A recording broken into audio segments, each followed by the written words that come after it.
اعوذ باللہ من الشیطان الرجیم بسم اللہ الرحمن الرحیم الحمدللہ رب العالمین الصلاة والسلام علی سیدنا و نبینا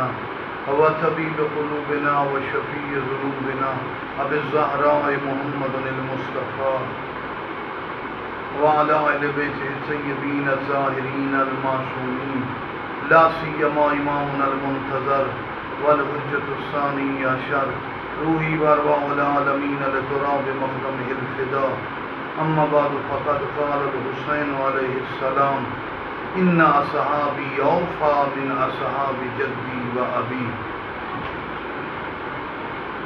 سرکار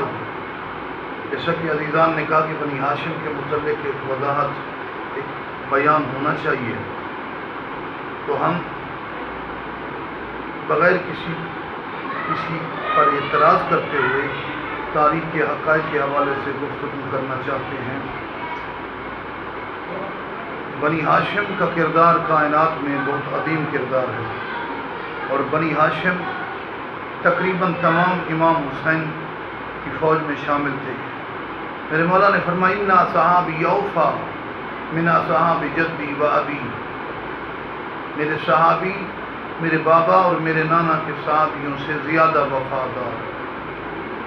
اس کا مطلب یہ نہیں کہ ہم صحابہ مولا علی اور صحابہ رسول کی توہین کر رہے ہیں، نہ ہی قطعاً۔ مقصد یہ کہ کربلا کی جو کیفیت تھی اس میں وفا کرنے والے صحابہ نے سخت ترین امتحان میں بھی امام حسین سے متمسک رہے۔ بعض لوگ اس بات کو نہ سمجھتے ہوئے توجہ نہیں کرتے۔ بنی ہاشم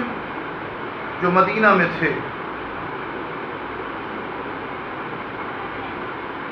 وہ امام حسین کے ساتھ کربلا کی طرف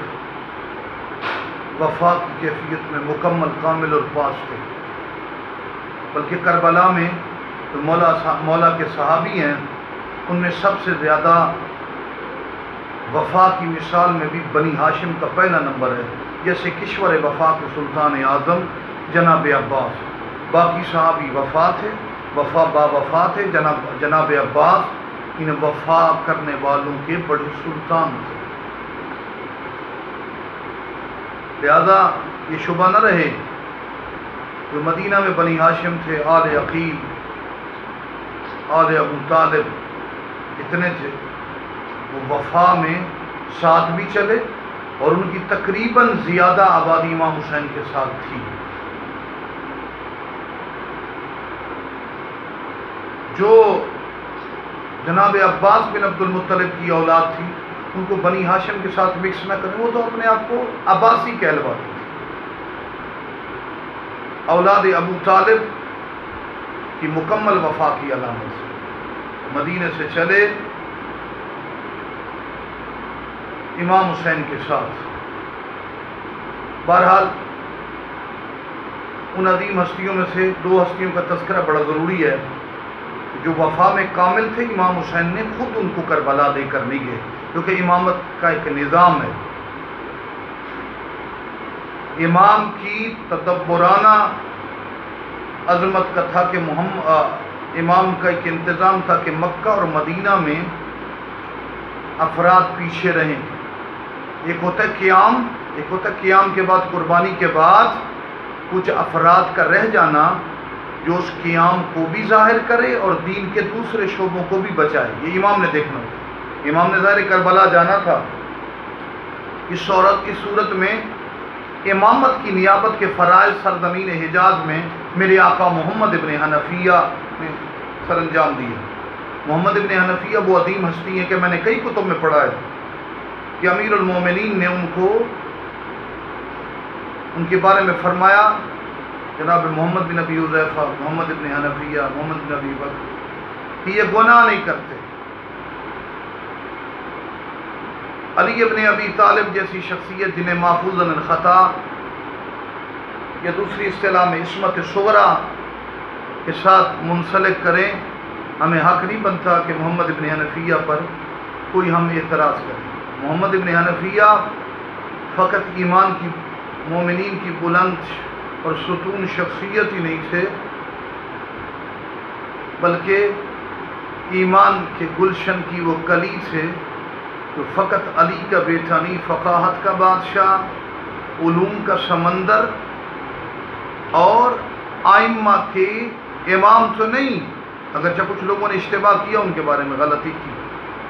لیکن امامت کی طرف سے دی کی ذمہ داریوں کو نبھایا۔ اسی طرح جناب عبداللہ بن جعفر سیار، انہوں نے بھی پیچھے مدینے میں رہ کر دین کا کام کیا۔ ظاہر امام حسین کے ساتھ 147 افراد سے، اس سے بھی زیادہ افراد ہوتے، تمام افراد نے شہید ہونا تھا، بلکہ ہمارے بزرگ علماء، پاکستان میں علمی انقلاب کے بانی میرے جد امجد سرکار استاد العلماء حضرت آیت اللہ العظمہ قبلہ محمد یار شاہ سے فرماتے تھے کہ امام حسین نے خود ہی ان 4-5 شیروں کو اکٹھا نہیں رکھا۔ مسلم ابن عقیل کو کوفہ بھیجا، جناب محمد ابن حنفیہ کو حجاز میں، جناب سجاد علت کے ساتھ علیل کربلا ہو گئے مصلحت کے تحت۔ ایک عباس فرماتے تھے کہ امام حسین نے ان 4 شیروں کو جدا رکھا، کیونکہ اگر جناب محمد ابن حنفیہ، مسلم ابن عقیل، جناب عباس اور جناب سجاد اکٹھے ہوتے تو امام حسین کی شہادت ممکن نہیں، پورا عرب ختم ہو جاتا، اتنے بڑے شجاع۔ لہذا امام حسین چونکہ خواہش شہادت رکھتے تھے، قربانی کی، اثار کی، تو بزرگ علماء نے یہ بھی قلت بتائی جناب محمد ابن حنفیہ کی مکہ میں رہنے کی۔ اور ایک بہت بڑی وضاحت کرنا چاہتا ہوں کہ جی امام حسین کو جی انہوں نے روکا کہ آپ نہ جائیں، اس روکنے کی وجہ امام حسین کے مشن اور قیام میں شک نہیں تھا، ان کے اوپر غم اتنا طاری تھا، امام حسین کے وجود کو وہ دین سمجھتے تھے، کام تو ہونا تھا۔ جناب محمد ابن حنفیہ اور جناب عبداللہ بن جعفر طیار کا امام حسین کے کو جا کر مشورہ دینا ان کے کام میں رکاوٹ نہیں، ان کے دل میں غم تھا، عشق تھا کہ امام کا وجود اتنا قیمتی ہے، وہ امام کی یاد اور امام کی شہادت کے تصور سے مغموم تھے کہ یہ قیمتی ترین توحید کا نگینہ اگر ہم سے دور ہو جائے گا تو ہمارا کیا بنے گا۔ قیام اور کام میں شک نہیں، اپنے غم اور عقیدت کا اظہار تھا۔ ایک بدیہی سی بات ہے جس کو سمجھنے کی کوشش کرنی چاہیے مسلمین اور مومنین۔ اور روایات میں جیسے میں نے کہا نا، مصلحتاً جیسے مولا سجاد بیمار ہوئے، اسی طرح علی کا یہ شیر بیٹا جو فقاہت کا بادشاہ ہے، جس کے یہ علی کا وہ بیٹا ہے محمد ابن حنفیہ، میں نے کہا عصمت صغریٰ محفوظ الخطا کے ساتھ اگر مطالعہ کیا جائے، انہوں نے علوم کے لحاظ سے بڑی فقہ پھیلائی۔ ان کے شاگردوں میں جناب مختار ابن عمیر ثقفی جو فصاحت و بلاغت کا بادشاہ، امام نبی ان کی طرح تو نہیں لیکن بہت کم نہ ہونے کے برابر اپنے کلام بیان میں غلطی ہوتی تھی، امام تو نہیں تھے وہ۔ اور یہ ثمرہ بھی جناب محمد ابن حنفیہ، اور محمد ابن حنفیہ کربلا کے بعد رہے تو پھر کربلا کی تشہیر کی کچھ ایسے افراد بھی ہونے چاہیے تھے۔ اگر ہم تھوڑا سا ذہن کو سیدھا اور سلیم ہو کر سوچیں، واقع کربلا کے بعد 5-8 شہروں کے علاوہ پتہ ہی نہیں تھا کہ امام حسین شہید ہو گئے، کوفہ، شام، دمشق، مدینہ، مکہ، 1-2 شہروں کے علاوہ۔ تو ضرورت تھی کہ اس عظیم قیام کی پھر تبلیغ ہو، اس کے آداب تبھی ہیں کہ لوگوں کو پتہ چلے کہ کس لیے قربانی کیسے۔ تو ان میں 4 ہستیوں نے بڑا کردار ادا کیا، جناب زین العابدین علیہ السلام، جناب بی بی زینب کبریٰ کہ کربلا کے بعد محمل بنائے جاتے اور پھر پردے کا انتظام ہوتا، بی بی کئی شہروں میں جا کے کرتے، اور اس کے ساتھ جناب مختار ابن عمیر ثقفی، محمد ابن علی، جن کو محمد ابن حنفیہ کہتے ہیں، ان کا کردار تھا، اور یہی مصلحت تھی کربلا میں نہ جانے کی کہ انہوں نے پھر دین کا بہت بڑا یہ کام کرنا تھا۔ جناب عبداللہ بن جعفر طیار علیل تھے، میں تو حیران ہوں کہ معمولی سی بھی تاریخ کا مطالعہ نہیں ہے تو اعتراض کر بیٹھتے۔ جناب محمد ابن حنفیہ کے بارے میں بھی ہے کہ صفین میں ان کو زخم تھا ٹانگ پر اور ہاتھ پر، جس کی وجہ سے وہ جنگ نہیں کر سکتے تھے، تو ویسے ہی اس کیفیت میں جہاد ساکت ہے۔ لیکن ہم تو اس کا ایکسٹرا دفاع کرتے ہیں ان کا، کہ خود امام حسین علیہ السلام کا یہ تدبر اور امام کا یہ نظام تھا۔ امامت خود ایک نظام ہے کہ امام نے ان کو بٹھایا، اور جو خطوط پر شکوک و شبہات کا اظہار کرنے کی ضرورت نہیں، جا کے روکنا کہ کربلا نہ جائیں۔ امام کے قیام اور ہدف میں ان کو شک نہیں تھا، ان کو امام کی جدائی کا غم تھا۔ ان کے نزدیک امام حسین دین تھے، امام حسین ستون تھے۔ تو میرے عزیزو، میں پھر ایک بات کی وضاحت کرنا چاہتا ہوں، ایران اور عراق کی تمام تواریخ جو ہم نے دیکھی ہیں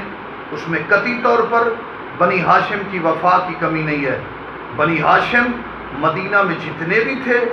ان میں سے زیادہ اکثریت کے ساتھ آدھے سے زیادہ کربلا چل پڑے، کچھ نہیں۔ یہاں پر تو میں ایک اور بات کرنا چاہتا ہوں، محمد ابن حنفیہ کے علاوہ مولا علی کے دور میں تبلیغ کے حوالے سے جناب ہلال ابن علی، جو ایران میں بیت گل اور آران کے شہروں میں جن کا روضہ ہے، ہلال ابن علی کہا جاتا ہے، نام ہے ہاشم ابن علی۔ اور اسی جگہ پر دوسرے مولا علی کے بیٹے طالب ابن علی ابن ابی طالب، یہ مولا علی کے زمانے سے اس وقت صحیح اور کچھ حالات کی وجہ سے ان علاقوں میں تھے، تو امام نے قیام بھی کرنا تھا۔ ہاں، جو امام کو جان بوجھ کر امام کے قیام سے کروٹ بدلے، بے پرواہی کرے، وہ تو بے وفا ہے۔ جس کو امام ایک سسٹم کے تحت، نظام کے تحت بھیجیں تو وہ گویا امام کے وفاداروں میں ہی شمار ہوں گے۔ جیسے مسلم ابن عقیل تیاری کرتے وقت ہچکچاہٹ کا شکار تھے، کہا مسلم کیوں؟ کہا مولا دل چاہتا تھا کہ آپ کے ساتھ ہوں، فرمایا تو کوفہ میں شہید ہوگا، تجھے کربلا میں شمار کیا جائے۔ تو وہ بھی گویا کربلا کے شہداء ہیں، اور یہ محمد ابن حنفیہ بھی کربلا کے معاونین میں، شہداء کے ذکر کرنے والوں میں۔ لہذا خدا را تاریخ کا مطالعہ کر کے تمام تواریخ کو دیکھ کر، جو بنی امیہ کی تواریخ سے آزاد ہیں، جن میں بنی امیہ کا گھپلا اور جھوٹ نہیں، اس کو اگر دیکھ کر نیوٹرل دیکھا جائے تو بنی ہاشم بالکل باوفا تھے۔ جو رہے وہ بھی ایک مصلحت اور نظام کے تحت تھے کہ کربلا کے بعد کربلا کو جن ہستیوں نے زندہ کیا اور ذکر حسین کو جنہوں نے بلند کیا، ان میں عظیم کردار محمد ابن حنفیہ کا تھا۔ ظاہر کربلا میں شہید ہو جاتے تو پھر تو یہ کردار ادا نہیں ہو پاتا۔ تو ہمیں مالک ذوالجلال، اور اس کے علاوہ بنی ہاشم کے بعد والے معاملات میں بھی ہم دیکھیں تو ہم اشتباہ کرتے ہیں، غلطی کرتے ہیں کہ جی بعد میں بنی ہاشم جو آئے انہوں نے امام تو نہیں قیام کرتے تھے، جناب امام محمد باقر، امام جعفر صادق، بھائی تھوڑا سا انصاف کرو، تھوڑا سا خدا کو خوف کرو، ان کی قربان۔ جناب زید بن علی مولا سجاد کے بیٹے، جناب یحییٰ بن زید بن زین العابدین، ان کے قیام، چونکہ امام کو پتہ ہوتا، امام کے لیے، اس وقت کے امام کے لیے واضح تھا کہ ان قیام کا رزلٹ نہیں ہے، تو کچھ سادات جو امام کے علاوہ تھے وہ قیام کرتے تھے حقوق کے لیے۔ حقوق کے لیے اٹھنا بھی تو بالکل سادات کٹ رہے ہوں تو نہ اٹھنا اور کوشش نہ کرنا، یہ بھی تو خودکشی شمار ہوتی ہے۔ لہذا معصوم کو پتہ تھا، معصوم کی ان کو تائید ہوتی تھی، جیسے جناب زید بن علی کے بارے میں۔ اور یہ ہاشمی امام کے خط سے جدا نہیں تھے، بہرحال ایک سسٹم بن جاتا تھا کہ بھائی باقی سسٹم علمی امام نے کرنا ہے، یہ اٹھتے تھے، امام اس میں شامل نہیں ہوتے تھے، اس میں بھی مصلحت امام کے وجود کی حفاظت، اور وہ دوسری طرف وہ قیام کے حوالے سے اتمام حجت بھی ہو جائے۔ اگر امام ناراض ہوتے تو امام نہ کہتے کہ زید بن علی کی تلوار سے امر بالمعروف و نہی عن المنکر ہوا ہے میرے عزیزو، اور پھر ان کی شہادت کے بعد ان کی اولادوں کی کفالت کرنے کے لیے کوئی بزرگ سرپرست، وہ امام کی صورت۔ لہذا تاریخ کے ان حقائق کو سمجھنے کی ضرورت ہے۔ اگر وہ بنی ہاشم اٹھے، امام نہیں بھی اٹھے تو امام کی تائید تھی، وہ ایک سسٹم اور نظام تھا کہ ایک کام امام نے کرنا ہے جس کا یقینی اثرات اور نتائج ہیں، اور دوسرے کام ان سادات و بنی ہاشم نے یہ کرنے ہیں، جن کی جو بالکل امام کے خطوط کی نفی نہیں، بلکہ ایک طریقے سے امام کے اس طریقے پر وہ کام کرنا ہے جس پر امام خوش بھی ہوتے تھے، راضی بھی ہوتے تھے، جیسے زید بن علی کے مولا کے بارے میں فرمایا کہ وہ عظیم تھے، اگر وہ کامیاب ہو جاتے تو وہ اس بادشاہت کے منصب کو ہمارے حوالے کرتے۔ ہم تو جناب عمر بن عبدالعزیز، جناب وہب بن عمرو، جناب بہلول اور باقی ایسے محبین پر حسن ظن اور ان کے طریقوں پر یقین رکھتے ہیں، تو بنی ہاشم کا کردار جو اولاد علی ہیں، جن میں سے معصوم خدا جن کو عطا کرے، تربیت کرے، انہیں معصوم کہتے ہیں۔ معصوم جس کی تربیت کرے وہ محفوظ خطا ہیں۔ جناب عباس ابن علی، جناب زینب کبریٰ، جناب محمد ابن حنفیہ، جناب معصوم قم، جناب سلطان علی بن محمد باقر علیہ السلام، اور جناب اسحاق مستجاب بن موسیٰ بن جعفر، ان ہستیوں کے بارے میں ہم یقین کامل رکھتے ہیں کہ یہ 14 معصومین میں سے نہیں ہیں، لیکن عصمت صغریٰ اور محفوظ خطا ہیں، اور ان کا کردار ائمہ کی ظاہری طور پر ائمہ نے کوئی اقدام نہیں کیا، تو اگر ہٹ کے انہوں نے اقدام کیا ہے، معصومین کی ان کو آشیرواد، اور معصوم ان پر راضی تھے، معصوم نے ان کی تعریف کی، لہذا جب ائمہ تعریف کرتے ہیں تو ہمارا حق نہیں بنی ہاشم کے مقدس خاندان اور عصمت کے عظیم اشجار کی ان حسین کلیوں کے ان چیزوں پر اعتراض کریں۔ ہم کیا کہتے ہیں؟ صاف اسٹیٹ انداز میں تاریخ ہمارے سامنے آ جائے۔ وہ میرے عزیزو، تاریخ بڑی مشکل سے چلی، انہوں نے بڑے امتحانات دیے، تقیے ہوئے، تقیے کا دور رہا، عبداللہ بن زبیر کے دور میں تقیہ رہا، باقی تو اس تقیے کے دور میں جس کیفیت کو ائمہ نے اشارہ کیا، انہوں نے کام کیا، تو ائمہ راضی تھے۔ جب ائمہ راضی تھے، ہمیں اعتراض نہیں ان پر کرنا چاہیے۔ والسلام علیکم ورحمۃ اللہ وبرکاتہ۔